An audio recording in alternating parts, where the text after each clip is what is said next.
शिवरायांच्या तलवारीला अशी धार होती आणि बाभीमाच्या लेखणीला अशी धार होती, अण्णाभाऊंच्या लेखणीला अशी धार होती. कशी धार होती कि तलवार के वार से कट कटते गिरते गए वो दुश्मन और कलम की धार से घुट घुटते मरते गए वो दुश्मन.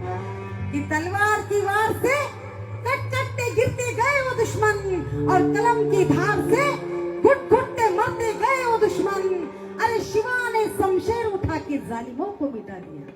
जनांगे दादा, छत्रपति शिवा ने शमशेर उठा के जालिमों को मिटा दिया और मेरे अण्णाभाऊ ने और बाभीमा ने कलम चलाकर सारे जुल्म को मिटा दिया, सारे जुल्म को मिटा दिया.